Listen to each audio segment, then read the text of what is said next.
দিয়ে আবার আশাহত করলেন, যার জন্যে আমরা করজোড়ে অনুরোধ করছি আমাদের এই 1914 জনের রিভিউ রেজাল্টে বহাল করার। আমাদের কঠিন দুর্বিষহ জীবন যাচ্ছে, আমরা বইয়ের টেবিলে পুনরায় বসতে পারছি না, আমাদের পড়াশোনায় মন বসছে না, আমরা একটা জীবন্ত লাশ আপনাদের এই বায়ের কাউন্সিলের গেটে দাঁড়িয়ে আছি।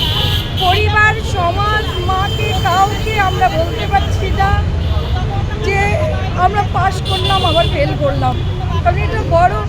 এর থেকে যদি আমাদেরকে মেরে ফেলতেন এতটা কষ্ট মানুষ পেত না, হয়তো আমাকে পিতা দাহ করার পরে তো তারা শোকটাকে সামলিয়ে নিত।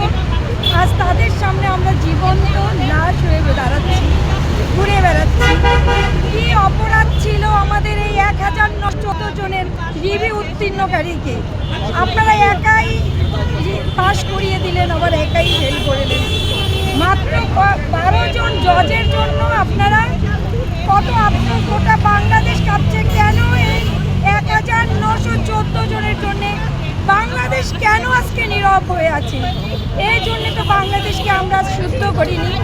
সংস্কার বাংলাদেশকে, আমি বিশেষ করে সেই জুলাই আন্দোলনের আমি একজন যোদ্ধা, সংস্কার কেন বার কাউন্সিলে এসে আমরাই সেই নরম কুম্ভের যন্ত্রণা শুনি।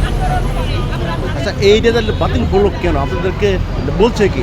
সবচেয়ে বড় আশ্চর্য হচ্ছে আমরা নিজেরাও জানি না যে আমাদের জন্য হয়তো কিছু দুষ্কৃতিকারী তাদের স্বার্থের হয়তো আঘাত পড়েছে কিনা আমি জানি না, তবে আমাদের কাছে হঠাৎ করে আমরা পাশ করলাম, আবার হঠাৎ করে আমরা ফেল করলাম। কি আশ্চর্য কথা!